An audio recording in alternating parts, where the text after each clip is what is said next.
saja anak-anak ikut awana. Nanti anak-anak ini bawa orang tua datang ke gereja. Kalau sekarang orang tua sudah tidak gereja, tidak apa-apa. Saya pernah pergi di asrama Bung Ramo. Saya pergi, ada satu ibu bilang begini, "Pane tidak pernah ibadah tuh." Jadi saya bilang sama ibu itu, tidak usah. Saya bilang nanti awana ya, anak ini ada di awana, nanti mamanya datang sendiri ke gereja. Karena anak-anak akan belajar firman Tuhan, dia akan pergi sampaikan ke orang tuanya firman yang dia dengar itu. Tapi juga dia akan pergi kasih tahu teman-temannya yang tidak pernah gereja. Teman-temannya akan datang untuk dengar firman Tuhan. Mama, bapak akan lihat perubahan dari anak itu. Mama dan bapak akan datang ke gereja. Kita tidak perlu cari jiwa, tidak perlu cari orang-orang sampai masuk hutan ke sana. Bawa saja anak-anak. Nanti anak-anak yang bawa orang tua datang di gereja. Kalau hari ini di dalam gereja bapak-bapak tidak ada jemaat, tidak perlu, bapak-bapak bawa anak-anak saja. Kita kumpul anak-anak. Nanti anak-anak yang bawa orang tua datang ke gereja.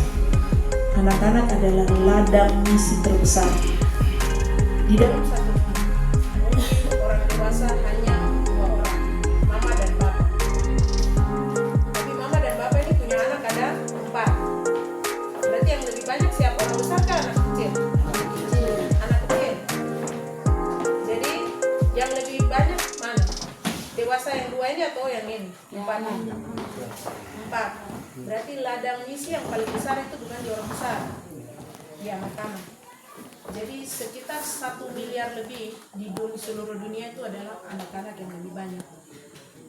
Jadi tidak perlu kita mau jalan penginjilan ke sana untuk kejar-kejar orang besar. Cukup kita jangkau anak-anak. Nanti anak-anak yang bawa orang besar datang ke gereja. Demikian dari saya. Terima kasih, Tuhan Yesus memberkati kita semua. Shalom.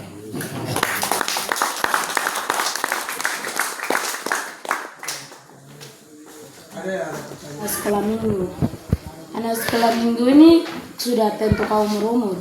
Dimana kalau pengasuh untuk kita mengajar anak-anak itu sesuai umur.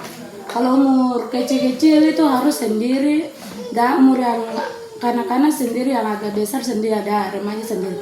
Kalau mau sama-sama mereka tidak mengerti bagaimana firman Tuhan untuk anak kecil, untuk yang besar dan ini. Karena remaja punya materi beda dengan yang kecil-kecil. Karena kecil itu karena gabung sama-sama, itu mereka tidak bisa mengerti.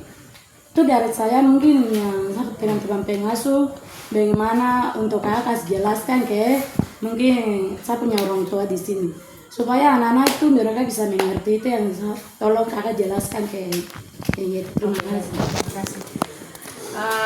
Saya pernah alami apa yang diberikan itu. Jadi di gereja juga pernah begitu. Dengan kurikulum yang tadi saya jelaskan, tapi juga di awana kami diajarkan kita jadi pengasuh itu harus kreatif. Kalau saya siapkan contoh, saya siapkan cerita firman Tuhan, Yesus berjalan di atas air. Berarti saya harus buat satu gambar. Jadi Yesus mungkin Yesus meredakan angin ribut. Anak-anak di sini mungkin sudah tahu, kalau di Mambramo sini orang sudah tahu kalau jalan di kali ini kalau arus pasti orang akan takut. Nah, berarti kita buat satu kain dengan gambar perahu kecil atau apa, atau loyang kita isi dengan air, kita buat alat peraga. Itu akan menolong anak kecil dan yang dewasa semua dia akan mengerti. Jadi waktu kita isi loyang semua dengan air, kita taruh perahu atau apa situ, kita tinggal toki-toki air dia seperti ini. Jadi waktu kita jelaskan itu anak dia akan lihat, karena anak yang tidak sekolah dia lebih paham waktu dia lihat gambar. Tapi kalau anak yang sudah sekolah, dia pasti waktu dia dengar saja dia bisa mengerti. Jadi di awalnya saya bilang teman-teman semua harus punya alat peraga untuk menolong anak-anak yang tidak sekolah. Jadi kami di Awana banyak anak yang kami pergi tidak tahu membaca. Tapi waktu dia ikut kelas, dia akan tahu membaca sendiri karena keinginan untuk menghafal. Karena di Awana diwajibkan anak harus menghafal ayat hafalan. Karena di ayat hafalan itu dia akan dapat nilai. Ada nilai yang dia akan dapat. Jadi dia berusaha, saya harus menghafal. Seperti tadi saya bilang, nanti orang tua datang sendiri karena anak. Jadi waktu dia bawa, dia bilang, mama atau bapak, kakak, tolong saya menghafal. Jadi bapak yang tidak pernah baca Alkitab, mama yang tidak pernah, dia akan baca Alkitab untuk dia punya anak. Dan dari situ mama akan pikir, saya harus pergi ibadah karena anak setiap hari bawa Alkitab pasti mama baca untuk dia. Seperti itu. Jadi apa? Kita harus kreatif. Jadi bagaimana? Saya harus pikir, saya harus buat sesuatu ya. Semua bisa dapat, begitu. Tapi jangan pernah lupa setelah mengajarkan firman Tuhan harus ada penerapannya. Penerapan itu paling penting. Karena dengan penerapan itu anaknya pulang dia bisa lakukan. Kalau kita mengajar tapi tidak ada penerapan, sama saja dia datang dan dia pergi, dia tidak dapat apa-apa. Mungkin dari saya seperti itu. Terima kasih, Tante. Guru-guru sekolah minggu kan tidak ada buku-buku yang untuk mengajar anak-anak sesuai dengan hukumnya. Jadi kalau bagaimana kami mohon supaya bisa